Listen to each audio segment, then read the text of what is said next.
Praise the Lord family. आइए मिलके हम पिता परमेश्वर की आराधना करें, स्तुति करें, क्योंकि जहाँ 2 या 3 लोग मिलकर के पिता परमेश्वर की स्तुति करते हैं, आराधना करते हैं, यकीन मानिए पिता परमेश्वर वहाँ उपस्थित हो करके आपको ब्लेस करते हैं। आपकी ज़िंदगी में जो चीज़ें रुकी हुई हैं उन चीज़ों का समाधान निकलने लगता है, और वो सारी चीज़ें, वो सारी परेशानियां जब आप पिता के सामने रखते हैं तो उन सभी के आंसर्स जो हैं पवित्र आत्मा के ज़रिए आपको मिलना शुरू हो जाता है। लेकिन ज़रूरत है कि हम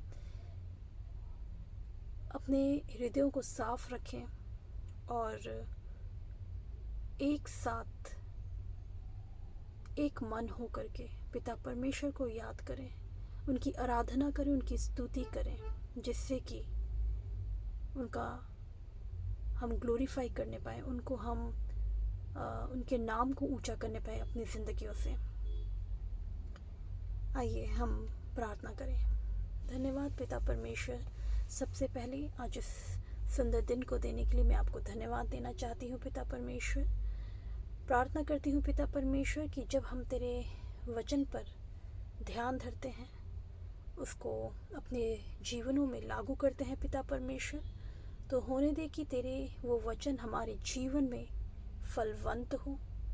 अपने वचन के द्वारा प्रभु पिता परमेश्वर तू हमसे बातें कर और होने दे कि हम उन पर अमल करने पाएँ, उन पर चलने पाएँ और अपने जीवनों में पिता परमेश्वर लाखों करोड़ों उन फल को लाने पाएँ, जिससे कि सिर्फ हम ही ब्लेस ना हो बल्कि हमारे आसपास का माहौल भी हमारे द्वारा ब्लेस्ड हो। इस प्रार्थना को मैं अपने प्यारे प्रभु यीशु मसीह नासरी के नाम से मांगती हूँ। इसे सुन और स्वर्ग राज में ग्रहण कर, आमीन। आज का जो वचन है वो है भजन संहिता का 91, जो कि बहुत ही पावरफुल है, जो कि कहता है, जो परम प्रधान के छाए स्थान में बैठा रहे वह सर्वशक्तिमान की छाया में ठिकाना पाएगा। सोच के देखिए कि आप अपने जीवन के हर एक कार्य कर रहे हैं और आपकी सहायता डायरेक्ट पिता परमेश्वर के द्वारा हो रही है। लेकिन जैसे ही लाइफ में आपका कोई बहुत बड़ी दिक्कत, कोई बहुत बड़ी प्रॉब्लम आती है, जब आप किसी और के पास ना जा कर के आप अपने किसी रिलेटिव के पास या किसी फ्रेंड के पास ना जा कर के आप सबसे पहला स्थान जो है पिता परमेश्वर को देते हैं। आप अपने रूम में जाते हैं और आराधना करते हैं, स्पिरिट में आप आराधना करते हैं और बात करते हैं पिता परमेश्वर से, अपने दिल की बात को खोल करके रखते हैं उनके सामने, तो यकीन मानिए आपके लिए जो रास्ते हैं वो खुद पिता परमेश्वर आपको निकाल के देंगे। लेकिन ज़रूरत है कि हमारा मन जो है स्टिलनेस में हो, पीस में हो, जिससे कि हम पिता परमेश्वर के पास जा कर के और उनसे बातें करें। और उनके जब हम उनसे बात करते हैं तो बात सिर्फ वैसे ही नहीं, हम आत्मा से भर के, पवित्र आत्मा से भर के जब हम बात करते हैं तो चीज़ें जो हैं मूव करने लगती हैं। ये बहुत ही ज़रूरी है कि हम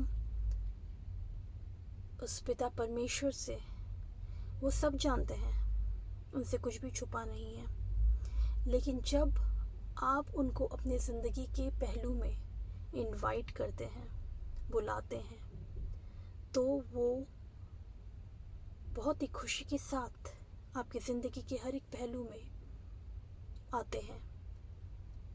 लेकिन बहुत ज़रूरी है कि आप उनको याद कीजिए, उनको बुलाइए, अपने जीवन के हर एक एरिया में इन्वॉल्व कीजिए। ऐसा ना हो कि सिर्फ आप जब आपको ज़रूरत है किसी चीज़ की, आप सिर्फ तब जा रहे हैं पिता से मिलने। ऐसा ना हो, ऐसा रिलेशनशिप ना रखें। अपने पिता को आप अपने हर ज़िंदगी के हर एक मोड़ में, हर एक चीज़ में इन्वॉल्व करके रखें। वो क्रिएटर हैं हमारे, उनसे कुछ भी छुपा नहीं है, लेकिन हम चीज़ों को अपने कंट्रोल में करने की कोशिश करते हैं कि हम हमारे तरीके से चीज़ें हों, जैसा हम सोचते हैं, जैसा हम प्लान करते हैं उस तरीके से हों, बजाय इसके कि हम अपना काम तो करें लेकिन परमेश्वर पिता के गाइडेंस के द्वारा अपने ज़िंदगी का काम करें, उनके वचन के द्वारा अपने ज़िंदगी का काम करें।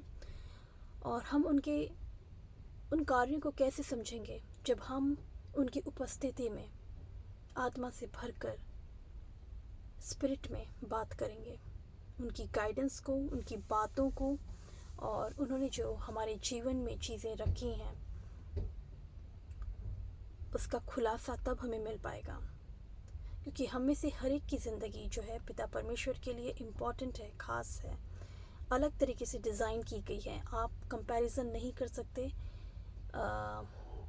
आप कंपैरिजन नहीं कर सकते अपनी लाइफ को किसी और की लाइफ के साथ। आप भी प्रिय बच्चे हैं और जो सामने वाला है वो भी पिता परमेश्वर का प्रिय बेटा या बेटी है। तो बस आपको ज़रूरत है कि जो पिता परमेश्वर ने सिर्फ जो चीज़, जो रास्ता, जो जिसे कहते हैं जो मिरास, जो ट्रेजर आपके लिए रखा है वो किसी और के लिए नहीं रखा, वो सिर्फ आप ही के लिए डिज़ाइन किया है। जो आपकी ब्लेसिंग है वो सिर्फ आपके लिए है, वो किसी और को जा नहीं सकती। वो किसी राकेश, राधा या मुरली या जैस्मीन के पास नहीं जा सकता।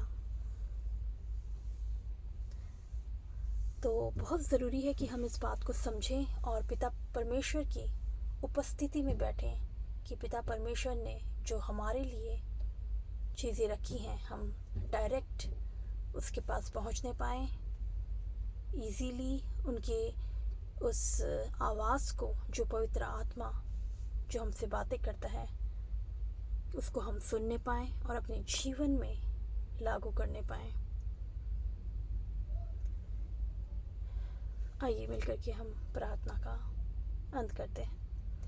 धन्यवाद पिता परमेश्वर, मैं प्रार्थना करती हूँ कि जो मैसेज इस वचन के द्वारा प्रभु पिता आप हमें देना चाहते हैं पिता परमेश्वर, वो हम में से हर एक के जीवन में प्रभु पिता उस समझ को खोलें, उस आत्मिक कानों को और आत्मिक आँखों को खोलें प्रभु पिता, जिससे कि हम तेरे वचन को समझने, बूझने पाएँ और अपने जीवन में लागू करने पाएँ। और जो चीज़ें प्रभु पिता तूने सिर्फ हमारे लिए रखी हैं, हमारे परिवार के लिए रखी हैं प्रभु पिता, हम उस प्रोविज़न तक पहुंचने पाए पिता परमेश्वर, उस ब्लेसिंग तक पहुंचने पाए। और हर प्रकार की शैतानी शक्ति प्रभु पिता इसी वक्त प्रभु यीशु मसीह नासरी के नाम से कैंसिल होती है। हर एक रुकावट, हर एक कन्फ्यूजन की आत्मा नष्ट होती है प्रभु यीशु मसीह के नाम से।